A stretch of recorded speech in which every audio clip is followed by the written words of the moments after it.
Сега ще снимаме Доми, как яде гадост. Най-напред нека да ви покажем каква гадост наистина е това. И като цвят, и като всичко.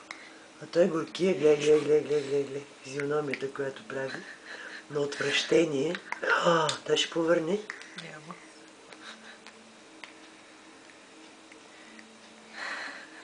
Уникален.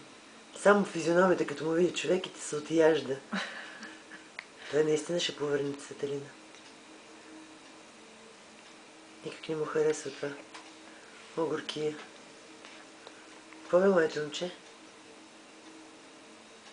Какво има, бе, пиленце? И въпреки всичко отваря уста. Така ли прави при всяко ново ядене, бе? Доми? Така ли, пиленце, правиш при всяко едно ядене? О, горко. Така за първи път, като опитам месо.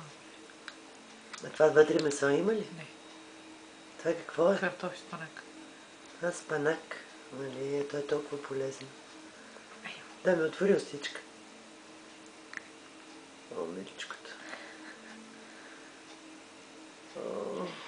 О,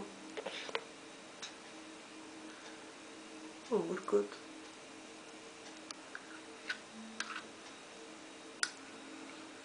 Но пак гълта.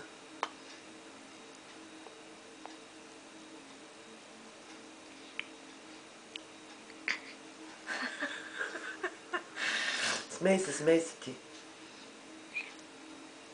Има неща, които... Не знам. Значи това няма да го купуваш пак.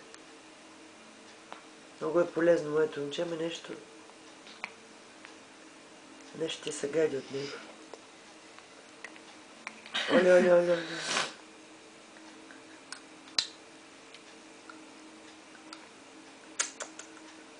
И пак отваря.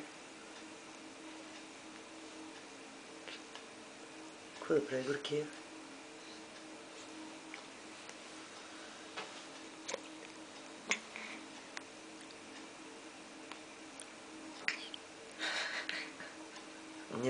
Не се смее, той наистина ще повърне.